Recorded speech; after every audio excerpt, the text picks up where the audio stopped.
What's up, everyone? Zoe Nightingale here. I want to present to you our next episode with the one and only Ford Quarterman, a country boy from Georgia who made it all the way out of his teeny tiny town and making it all the way to being an influencer, a YouTuber. But this is a wonderful guy, and we developed an amazing friendship together over the last couple months while I was living in Mexico, and he'll surprise you. He'll titillate you.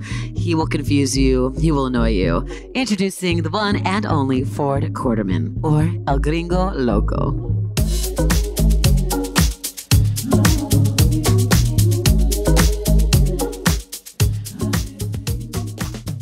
If you could do me a favor, if you could calmly, quietly, and elegantly describe for me what we're looking at.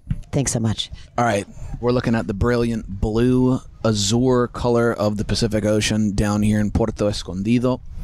Playa Bacocho, to be specific. We found just the loveliest beach club down here with the fastest internet in town. And by we, you mean... You. That's right. And you, I brought you here on my motorcycle. We ordered some ceviche, some guacamole, the best limonadas that I've had in Mexico. Now you're drinking a passion fruit margarita? Maracuja. Maracuja, which is passion fruit in Spanish. It's probably 80 degrees. Life is good. It's a pleasure to be here with you. The pleasure is all yours, I assure you. So, for a little bit of context, this is Ford. And I met Ford in Chacahua, spelled, I think, C-H-A-C-A-H-U-A.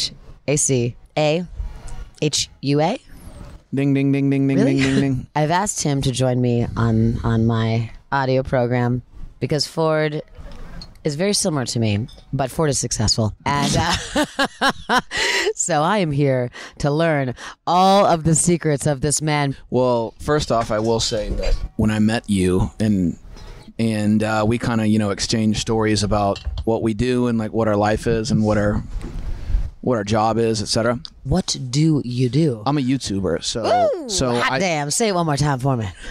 I'm a YouTuber. Are you technically also an influencer? I hate that word. Are you on? I don't really like the word YouTuber either, but influencer is a word that just conjures up negative images to me. I think of like big booty hoes on Instagram and just people who just do like pranks in the street and fake acted like viral content. I think of chiseled bodies in Photoshop. Those people, if they can make it, more power to them. But I never had the desire to do it just to be cool on the internet or be famous. So when I finally figured out what my mission was, when I started making videos about 2 years ago about just improving the relationships between Latinos and Gringos. Gringos is what I call people from the United States, with travel content, cultural content, language learning content, a little bit of activism, and just breaking down negative stereotypes. And when I saw that it was important to a lot of other people and I saw that the mission was noble, then I justified it in my own head. So yeah, you can call me an influencer. So technically you are an influencer? God, I guess. Yeah, there we go. I'd rather be called YouTuber or content creator, or my personal favorite, digital ambassador of Latin America. Yeah, I like that. I like that better. Now, I asked you to describe yourself. You did not, so let me do it for you. Yeah, sorry. Ford is very well shaped. As his father told him, he comes from good genes, boys. All right. Did I get the quote right? Was it? Yeah, yeah. Broad-shouldered, big calves. He is currently wearing Pac-Man booty shorts. Booty shorts? Yeah, they're like just long enough so that gay guys don't immediately think he's gay.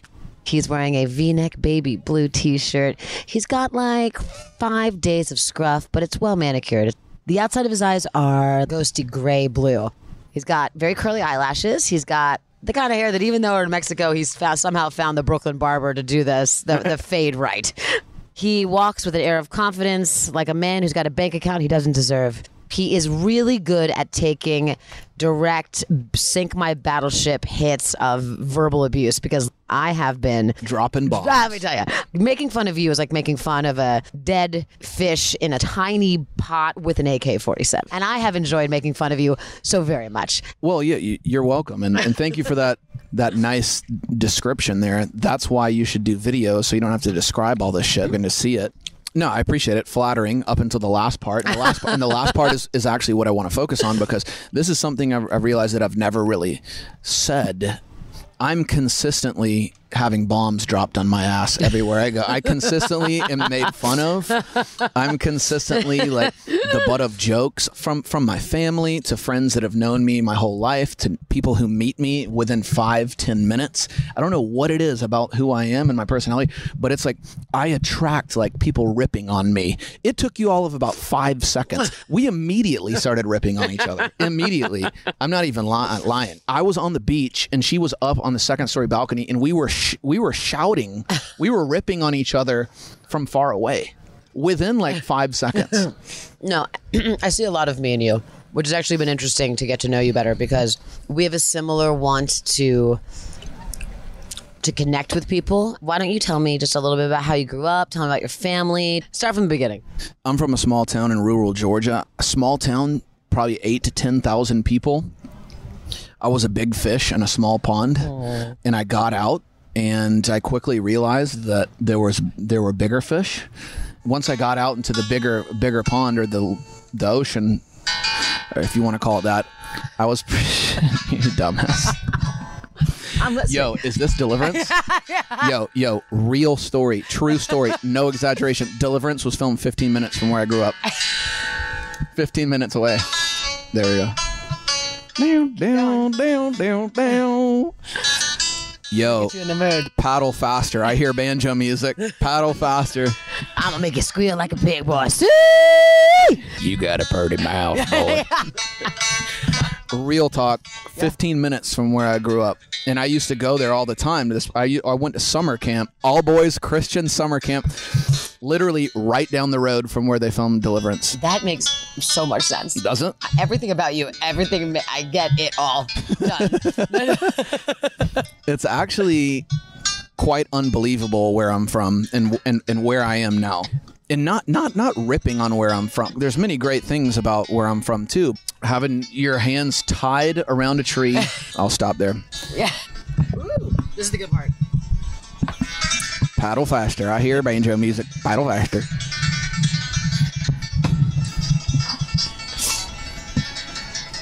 Okay, enough jokes on Deliverance. Please continue. but the perfect joke, because that is where I'm from. Yeah, obviously a lot of that stuff stereotypes, but a lot of it stuff is true. I mean, a lot of people there that never leave. There's a lot of people there that have very limited worldview, and there's a lot of people there that don't. Anyone who's from Appalachia and Northeast Georgia, I don't want y'all to get offended. That's who I am, and I'm happy to be from there.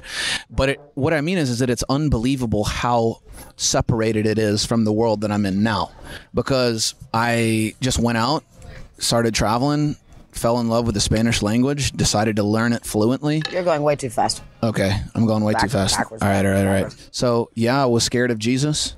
I grew up in the church, Baptist church. My dad is a Christian family counselor and psychologist. Wow. But my mom also for years taught at Chacahua Falls College, which is a small Christian university heavily focused on the missions field. My uncle was a missionary in the Ivory Coast. My father went there to serve with him, caught malaria, almost died, turned his hair snow white in his 30s. Anyways, oh yeah, I went in and out of church my whole life, went to youth group. I went to Making of the Modern Day Knights conference. I went multiple times where they trained you up to be a child or a man of God. The transition between adolescence, boyhood into manhood, just establishing all of the godly Christian principles and making sure that we just went out in this world exemplifying Jesus Christ in a manly way. But the pastor of this church, is this story about to get really sad? Oh, it's about to be very inappropriate, but this is what happened. And this is where I'm from. He was a Southern man, strong man, you know, grew up on a farm, poor. Oh, man, he was just fire and brimstone preaching.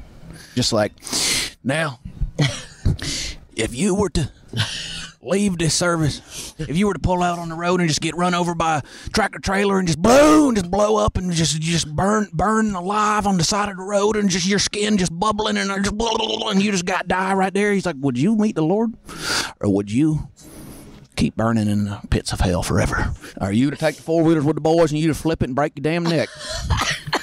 Would you meet the Lord? Or would you be staring deep into the dark, beady eyes of Lucifer, the fallen angel himself? Ask yourself that. Now, every head bowed and every eye closed. Every single Sunday, he would just finish the service like this. It was very, very much fire and brimstone Baptist, like beating you over the head with a Bible Christianity. He would get fired up. I'm talking about like he would be like sometimes be screaming the word. And this one time he was on the topic of homosexuality. Oh Lord, don't go there, Ford. Go there. Tell us about how guilty you felt. I remember this one Sunday he was just like on the topic of homosexuality, and he was just sitting there and he's just like, it's sin. It's living outside of the Lord's will. I know it's wrong. You know it's wrong. They know it's wrong. It's a subversion of nature. Now how in God's green earth are they going to start approving laws just to let two little faggots get married as if they were man and wife? I mean, screaming in front of 1,000 people. Like spitting, screaming. Spittle just everywhere. Front row, felt bad for him. You shouldn't have a leadership position in front of thousands of people. I mean, you shouldn't be preaching doctrine like that. That's just a snapshot of like where I grew up.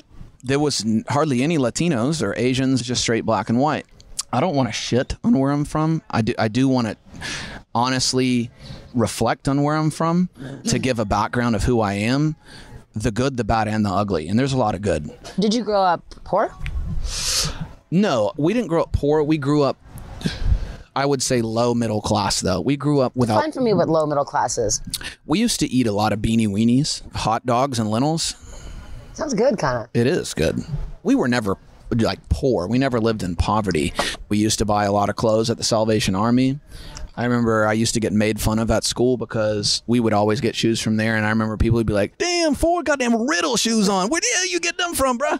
But you grew up feeling like you had a lot. You had a strong family. You had a lot of love. You had your brother. Grew up with a lot of warmth and love in your home. Because it seems like you got a lot of that in your heart. Amazing. My parents are amazing. My friends are amazing. There's many, many great people in this community that I'm talking about. Their Christian principles, they would tell you that they're solely responsible for their successes. They just celebrated their 40th anniversary this past year.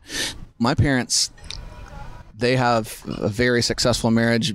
Their example keeps me believing that you can still find your soulmate, someone that you can be with forever, your best friend, someone that you can love. Is that why you keep dating emotionally and physical Instagram models? Yeah, I don't discriminate. What was the last time you fucked an ugly chick? Let's be honest.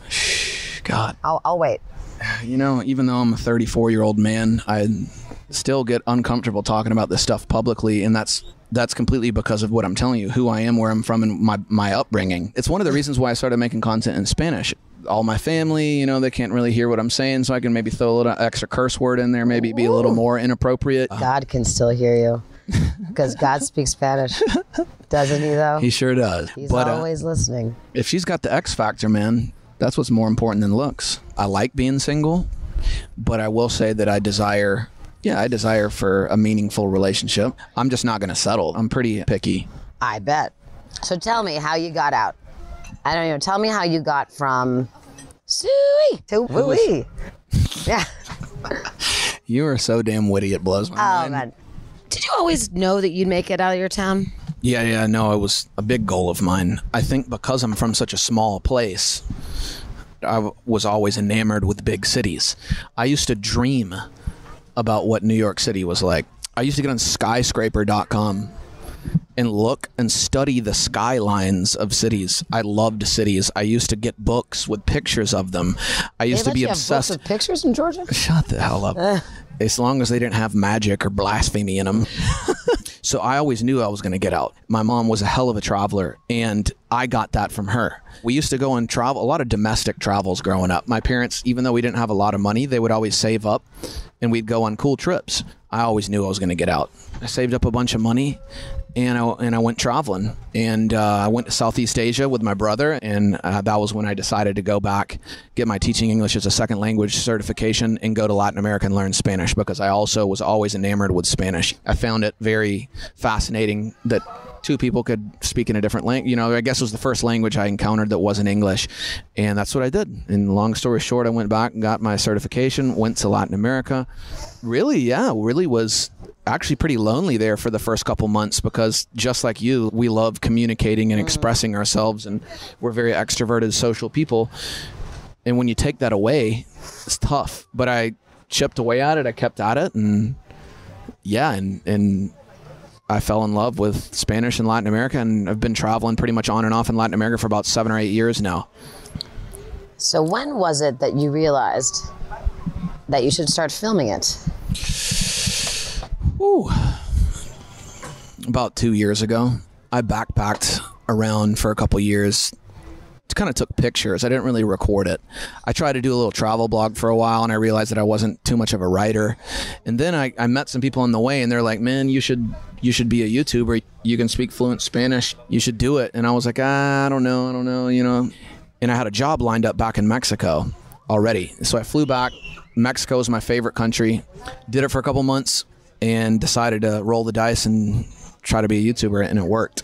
This is the $24 million question. For anyone who might be listening, who's watching YouTube being like, why can't I do this? Like, how do you start? Well, first off, I want to say that I know most people that blow up on the internet, including myself. When they blow up, they have no clue what they're doing, and they may or may not have a strategy at all. My strategy, and this was inspired by my other YouTube friends that I met, and they said, well, make a video in Spanish about the top 10 reasons why Mexico is your favorite country. Make it good, write a little script, and it'll go viral. And that's what I did, and it went viral. What does viral mean? I guess there's differing levels of virality. I mean, within 9 days, the video hit 1 million views on Facebook. It took a little bit longer to hit 1 million views on YouTube, but it went viral on both platforms in the sense that it's gotten millions of views. It's called ¿Por qué México explicado por un gringo? Why Mexico explained by a gringo? And I got a Mexican jersey on, and the lighting's good. My green eyes be popping with the jersey. But most importantly, you know, I'm joking around about my physical appearance, but most importantly, it was good because it was authentic and it was real, and people could really tell that I really love Mexico and I really know Mexico well. I threw in slang. No mames, perhaps? Oh, yeah. Well, I basically called Donald Trump a pendejo within like the first 10 seconds. It was like a hook. Right. And that got everyone's attention. Like, what? A gringo calling Donald Trump a pendejo? Lots of people le gustó. So when do you learn about ads? And how do you do So all that shit blew up and I wasn't even monetized. So then once, at least on YouTube, you have to have a minimum amount of watch time and a minimum amount of subscribers before you're eligible to apply for monetization. So all that shit went like hella viral before I was monetized, and I was like making nothing. And then, yeah, you just got to like link a bank account, you know, you got to prove your identity, and then it's direct deposits. And then it doesn't matter about the amount of views you have, it matters about the amount of ad impressions you have as to how much money you make. So as we've been sitting here, you and I have been here for, I don't know, 2 hours. How much money have you made off YouTube? My stats are down on YouTube right now, but in the past 60 minutes, there's been 250,000 views. If I do not upload anything, I mean, you can see it right here, trending down. Like, it says you're trending down? Does this give you anxiety? This is my views over the past 28 days. Oh, wow, you are trending down. Yeah, so the past 28 days, 2.5 million views on my channel. There's a metric called CPM, and it's cost per thousand. YouTube pays you a certain amount of money per 1,000 views, depending on where those views come from. So different countries have different prices for their advertising. It goes up and down by the time of year as well, like by the season. For instance, at the end of the year, YouTube be paying a lot more because of Christmas and Thanksgiving and New Year's, and everyone's spending money trying to get you to buy their shit. But who is advertising on your channel? All types of stuff.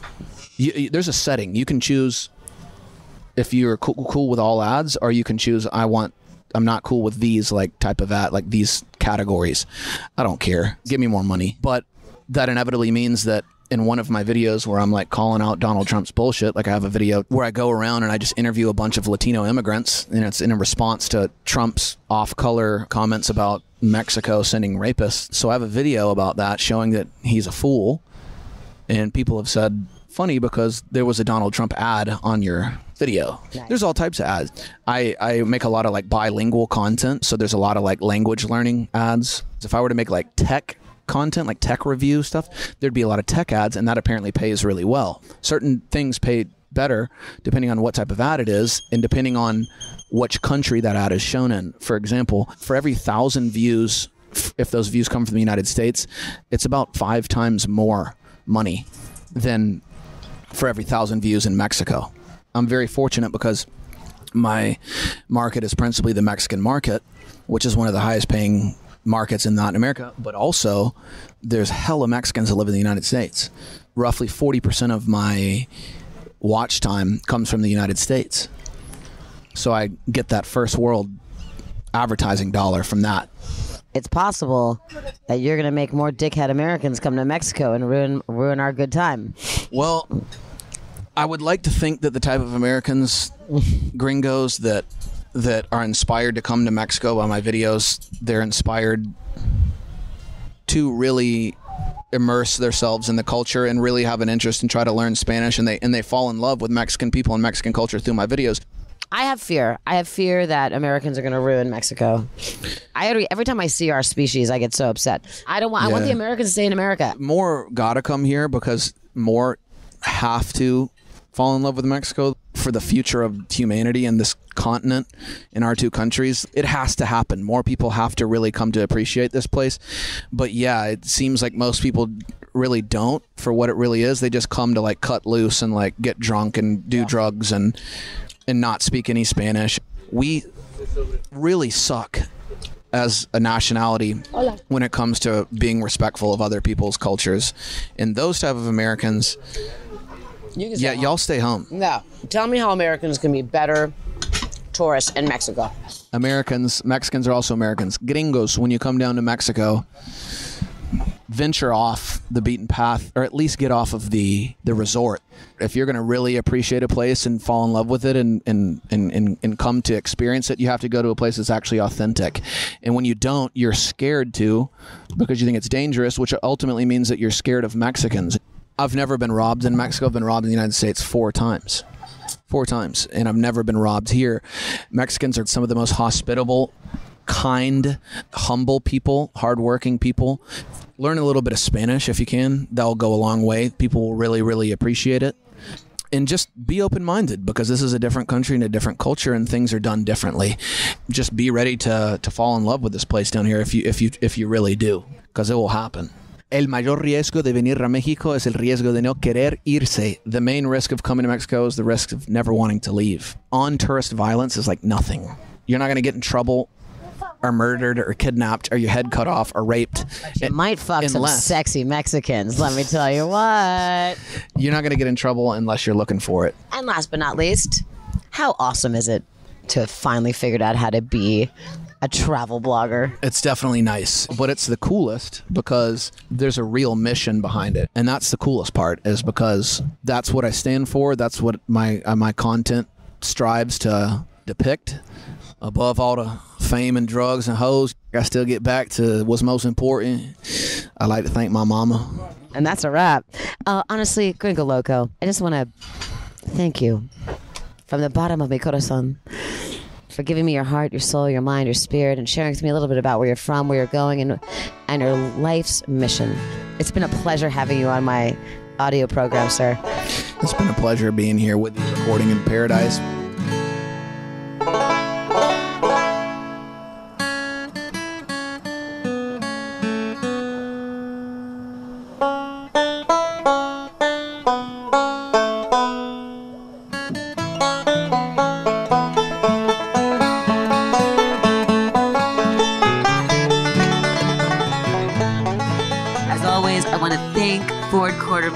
for his openness, his joviality, his class, and his ability to fix all of our problems using his blue-green eyes and his banter.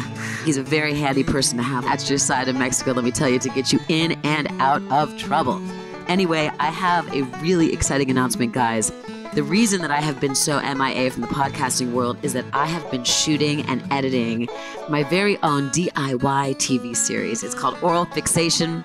And I'm going to be posting little teasers, little snippets on my Instagram and my newly formed TikTok. My TikTok is now at oralfixation.tv. I've got a new Instagram, same thing, at oralfixation.tv. So if you want to watch the full videos, all you have to do is go to my Patreon. It is www.patreon.com/oralfixation. You will be able to see all the full episodes of the absolute craziest, most bananas, most colorful, sexiest, weirdest, most embarrassing shit I've ever seen.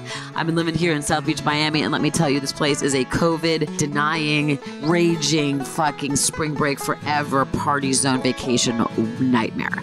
And I'm here with my microphones and my video camera, bringing to you all of the colors and all of the girls without shoes, all the people throwing up, and all of the gay guys humping each other in the corner and eating each other's buttholes out on the dance floor.